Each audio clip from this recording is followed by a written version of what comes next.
12 years na po, 12 years na po tayo na nagkaroon ng ganitong celebration at napakapalad po natin. Tama po ba? Yeah. Napakapalad po natin. So, kailan lang po ay ang ASOL ay nagsimula kami doon sa bahay ni Bishop Roque na aming pong room ay tumutulo at naghahabulan mga daga sa kisame.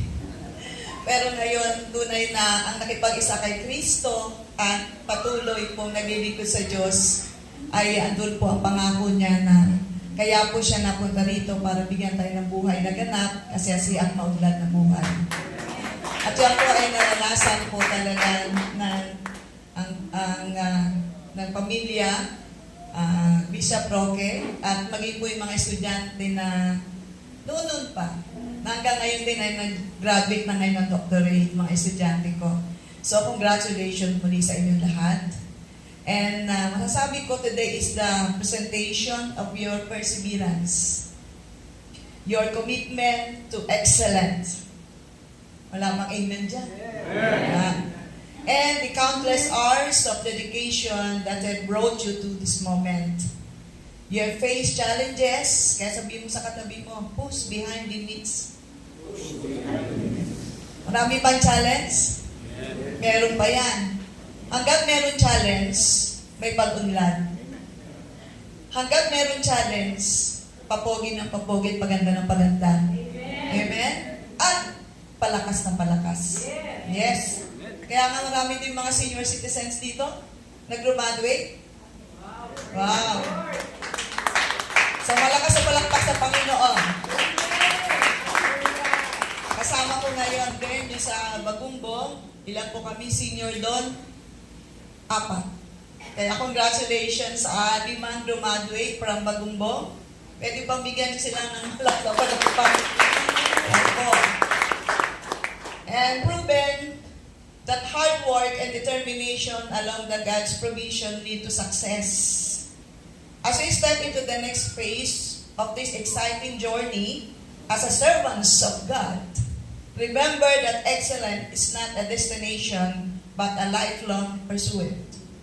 Continue to chase your dreams, rise above adversity, press on toward the goal to win, and let your achievements inspire your brothers and sisters in Christ. According to Philippians chapter 4 verse 7, and because you belong to Christ Jesus, God's peace will stand guard over all your thoughts and feelings. His peace can do this far better than our human minds. May God will use His glorious riches to give you everything you need. He will do this through Christ Jesus. Ang araw na ito ay gawa ng Diyos. Kaya lahat tayo ay magsaya. Amen. Congratulations, class 2025. God bless you.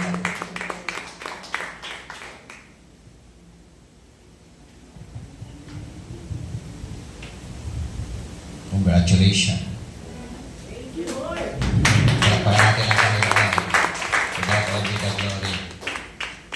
Master of Biblical Studies, Master of Pastoral Studies, Master of Divinity, Doctor of Ministry. Yung isang gumraduate ng Doctor of Ministry na nakaraan, nagtatanong siya, kailan po ang start ng PhD? Kaya dahil maraming gumraduate ng doctorate ngayon, hindi ko alam sa inyo kung magpi-PhD kayo. No? Pero, yun nga po, napakapalad po natin dahil, alam niyo po, isa po sa napakahalaga na gampanin po natin bilang mga lingkod ng ating Panginoon Diyos, yung ating pong makilala ng lubusan ng ating pong Panginoon sa pamamagitan po ng Bibliyang kaparaanan. At yan po ay isang napakalaking hamon sa ating kapanahunan dahil ang dami pong mga turo, mga doktrina, mga nangangaral na mga lihis ang aral na kung ikaw ay hindi nakapag-aral, tiyak na ikaw ay masasama o madadali ng mga lihis na katuruan. Amen. That's why, sabi nga ni Paul sa kanya po mga salita, 3 talata. Yung una po, yung 2 Timothy chapter 2, verse 2. The things which you have heard from me in the presence of many witnesses, entrust this to reliable person who can teach others also. So, ako'y naniniwala that you are all faithful and reliable person. Amen. 2 Timothy chapter 2 verse 15, study to show yourself approved unto God. A workman who need not to be ashamed, rightly, not wrongly, but rightly dividing the word of truth. Amen? Yun ang task. Mabigat po yung task na yun. Because the Bible said, James chapter 3, huwag ninyong gasain na kayo maging tagapagturo. Bakit? Kasi istrikto ang hatol sa mga tagapagturo. So, God bless us all. God bless you all. No? I am very, very proud of you. So, masaya ang puso ko dahil kayo po ay mga nakapagtapos na. So, keep up the good work. God bless po. Amen. Students, we are very proud of you. Amen. Upang magpahayag ng kanilang pagbati at pasasalamat, akin pong inaanyayahan sa harapan ang mga nagtapos sa iba't ibang kurso. Unahin po natin ang nagtapos ng Master of Biblical Studies, John Carlo Pineda.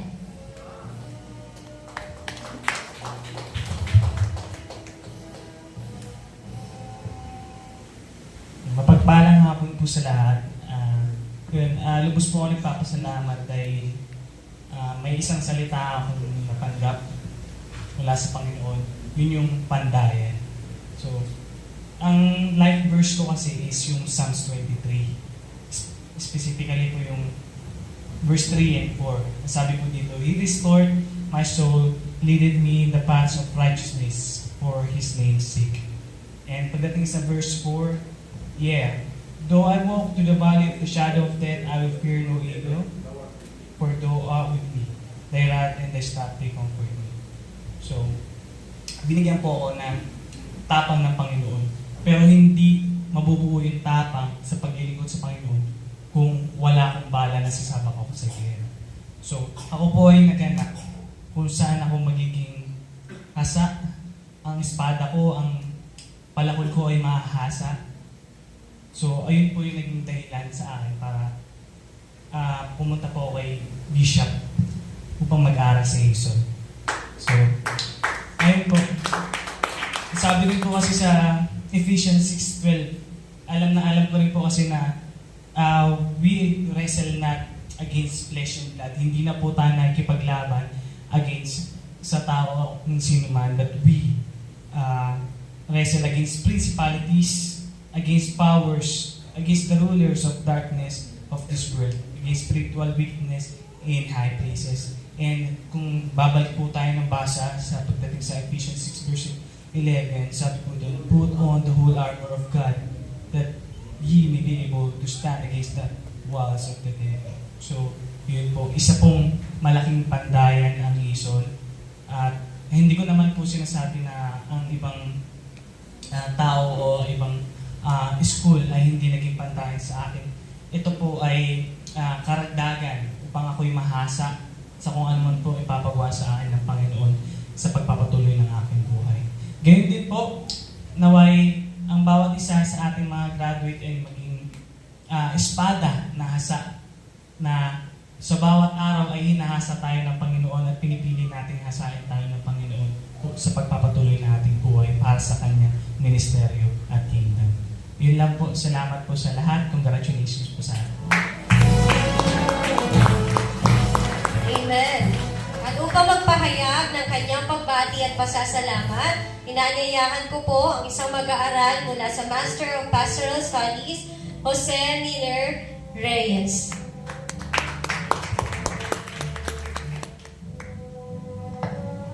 Praise the Lord at nabati ko yung lahat. Sama na ako doon. So, salamat sa Panginoon. Alam ko na karamihan sa atin dito ay nagpastor na. Alam ko na meron na tayong talim. Pero na mag-aral tayo sa Ison, lalo tayong tumalim. Sa panahon, mga kapatid, na ibagpas pa tayo noon, na sobrang init, para lang wala nang pwede magturo kundi ang Panginoon na lang. Pero sa pagbabasa ko ng Biblia, darating of time, sa paglipas ng panahon, ay nabasa ko yung sinasabi ni Pablo sa binanggit kayo ni Bishop sa 2 Timothy chapter 2 verse 2. At ang mga narinig mo sa akin at sa mga taong taas at sa mga maraming mga saksi, pagkatiwala mo sa taong tapat na mapatulog sa iba. So, binulay-bulay ko siya. So, kailangan pala na mayroong transferable knowledge. Ito yung ipasa. No? So, kaya pala ako may mga seminar. Kaya noon, wala akong pinalampas na seminar. Kahit ang pasya, pinuntahan ko talaga. At maraming nag-offer din sa akin. Una, PBS. Hindi ko pinasok. Tapos, marami. Meron pang mga iba pang mga school of theology, hindi ko pinasok. Kasi wala akong pera, mahal. Pero, yung dumating talaga yung panahon, yung sabing kalooban talaga ng Panginoon. Na dumating yung panahon natin na natagpo kay Ison. So, affordable siya. So, pumasok ako at nakita ko na meron ako talagang natutunan. No? So, kaya salamat sa Panginoon dahil ang pag-aaral talaga ay kailangan ko. Hindi na sabi din sa Solomon, ang paggawa doon ng mga libro ay hindi natatapos. Ganon din yung pag-aaral. Salamat sa Panginoon.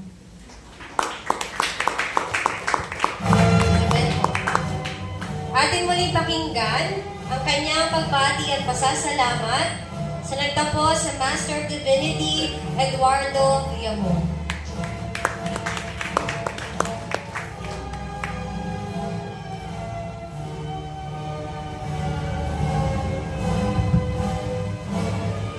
Isang pinagpalang araw po sa ating lahat. Sa dakilang araw na ito ng ating pagtatapos, ako ay lubos na nagpapasalamat at nagpapakumbaba sa harapan ng Diyos na siya nagbigay sa atin ng lakas, talino at karunungan upang marating ang tagpong ito. Walang ibang dapat na itaas kundi ang kanyang pangalan, sapagkat ang lahat ng ating pagsisikap ay para sa kanyang kalwalhatian. Bilang kinatawan ng mga nagsipagtapos, hayaan ninyo akong ipahayag ang aming taos-pusong pasasalamat at pagbati sa ating iginagalang na founder ng Asian Seminary of Leadership, Dr. James Jong Osang. Sa ating mga mahal na din, Dr. Luz Biminda B. Dilaran, at sa ating guro, Bishop Dr. Jesus P. Roque, at sa ating kagalang-galang na speaker, Bishop Villamor Cordoba. Sa inyong sakripisyo, dedikasyon at walang sawang paggabay sa amin, kami po ay lubos na nagpapasalamat.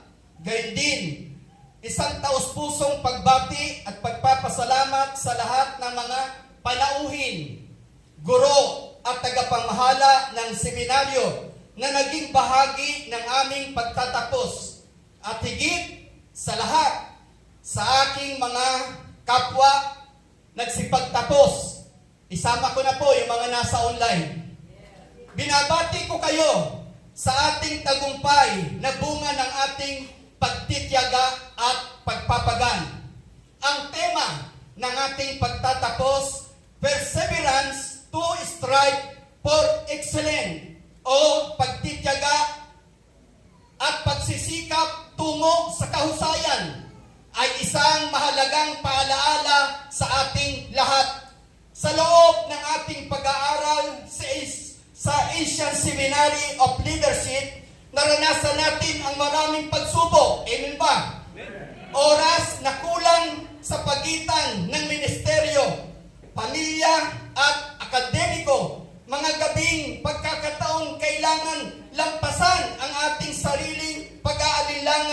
Ngunit sa kabila ng lahat ng ito, tayo nagpursige. Amen ba? Sapagkat ang mga tinawag ng Diyos, kailanman hindi niya iniiwan. Bagkus binibigyan niya ng sapat na biyaya upang magpatuloy. Natutunan natin sa seminaryo na ang kahusayan ay hindi lamang tungkol sa mataas na marka o malalim na kaalaman sa aral ukol sa Diyos. Ang tunay na kahusayan ay ang pagsasabuhay ng salita ng Diyos. Ang pagiging tapat na lingkod ng Diyos. Isang leader na may malasakit at isang taong patuloy na naghahanap ng kalooban ng Diyos sa bawat hakbang ng buhay. Sa Asian Seminary of Leadership, natutunan natin ang mga pundasyon ng pananampalataya.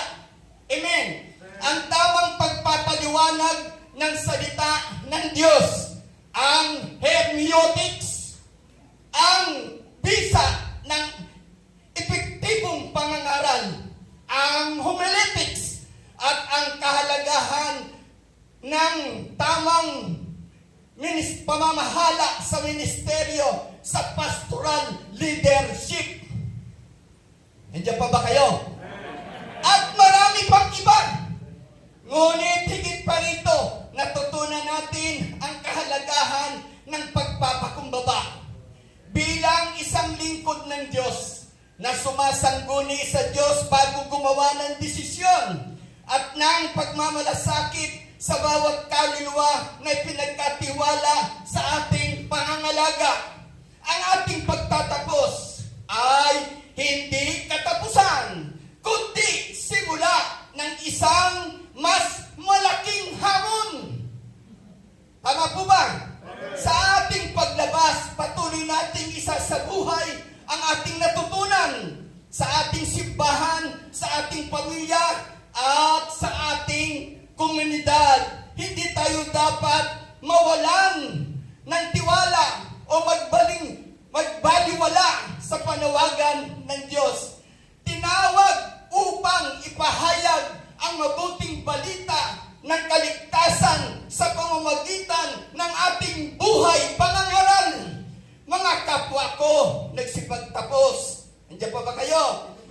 Dalhin natin ang ating natutunan sa ating mga puso. Sa bawat hamon na paglilingkod, alalahanin natin ang mga aral ng ating seminaryo, ang pagtitiyaga sa gitna ng pagsubok at ang pagpupunyagi para sa kahusayan at patuloy na paghahanap ng presensya ng Diyos.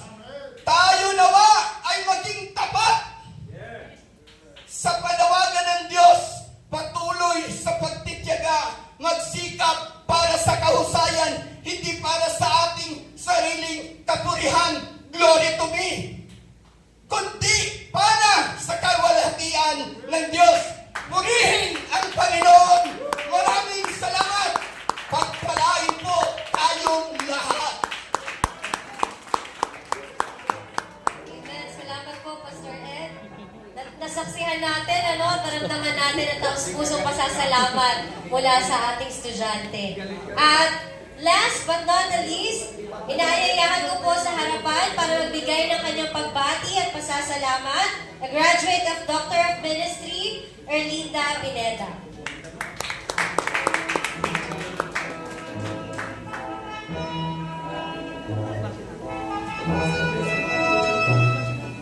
Good afternoon po sa ating lahat, lalo na sa ating mga bisita, ang ating guest speaker, Bishop Amor Cordova, sa ating Doktora Luz Gilaran, at si Bishop Benny De Leon.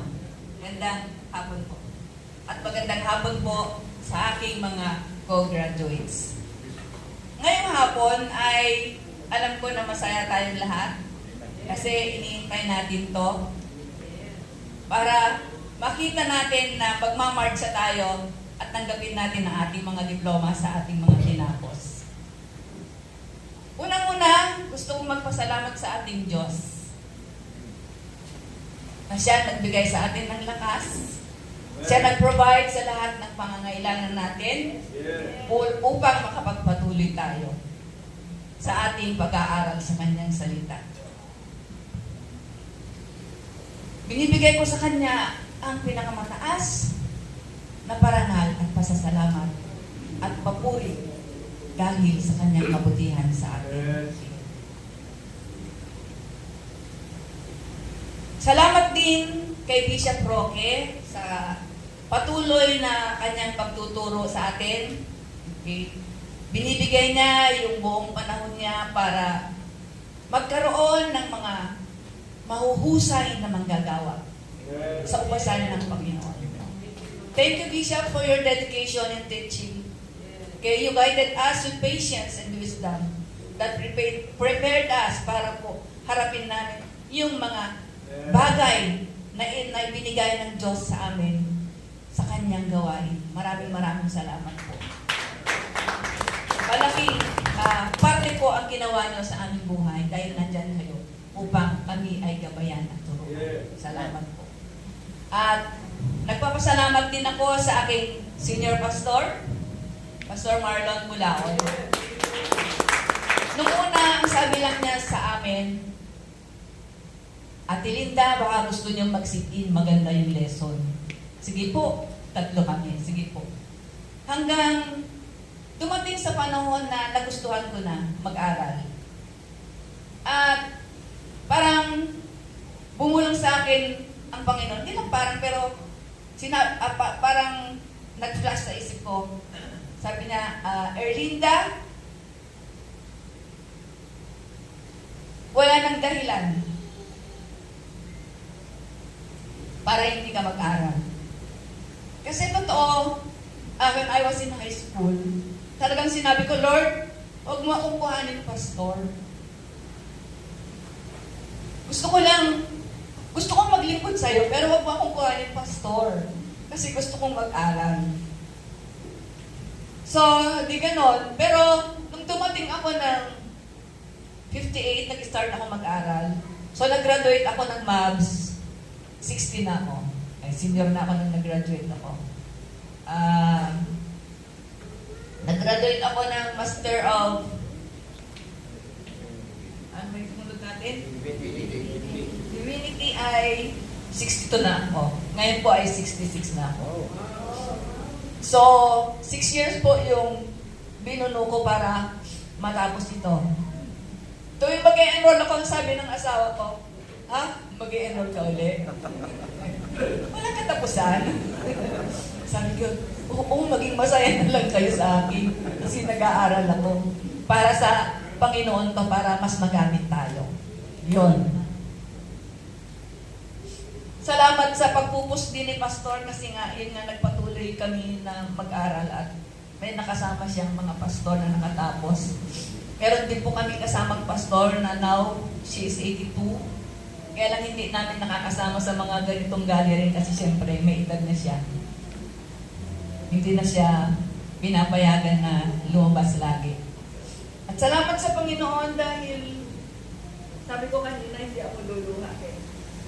Pero masaya ako dahil niloob ng Panginoon na magpatuloy ako na mag-aral sa Kanya para mas magamit pa po tayo.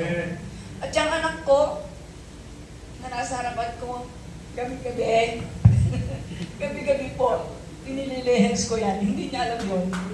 Sabi ko, Lord, prepare mo si Carlo para sa hinanda mong gawain.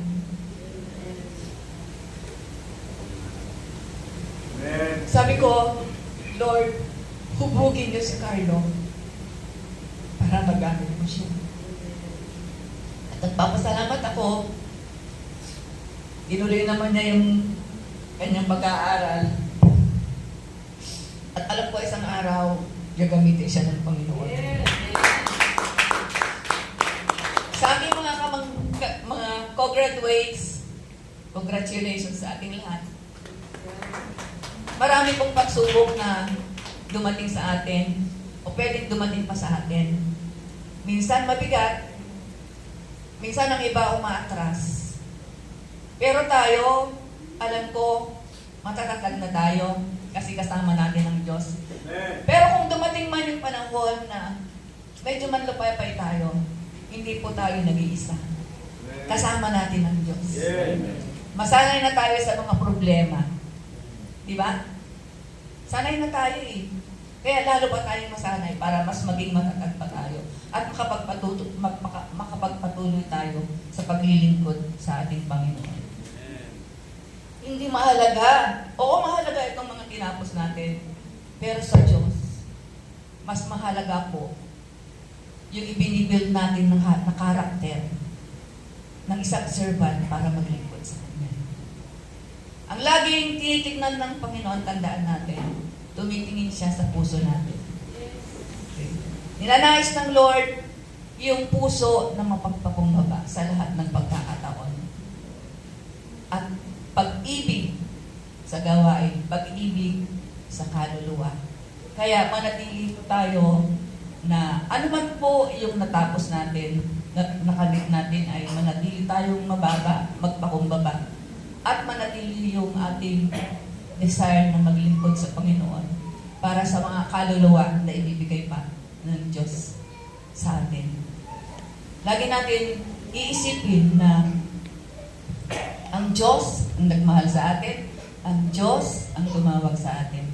Okay, kaya magpatuloy tayo na maging matatag sa Kanyang harapan at looking forward po sa pupuntahan natin sa ating Panginoon. There is eternal na pupuntahan natin, kaya po magpakatatag tayo, umayos tayo. Lagi natin sasabihin sa Panginoon, Lord, ang ginagawa ko bang ito ay nakakalugod sa iyo.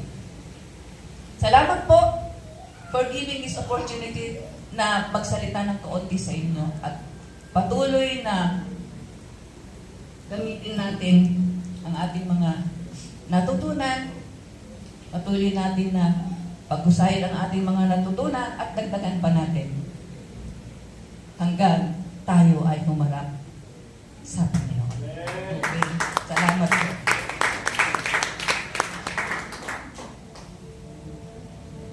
Salamat po. Actually, apat lang ang magsasalita eh. Pero kung magsasalita itong mga ibang, mas lalo tayong maiiyak po. Sa mga karanasan po natin, sa biyaya ng Panginoon Diyos, sa grasya ng Panginoon, sa Kanyang pagtawag sa atin. So, yan po ay talagang, we are too much appreciated yung po grasya ng ating Panginoon Diyos sa bawat isa po sa atin. So, palakpakan po natin ang Panginoon. Glory.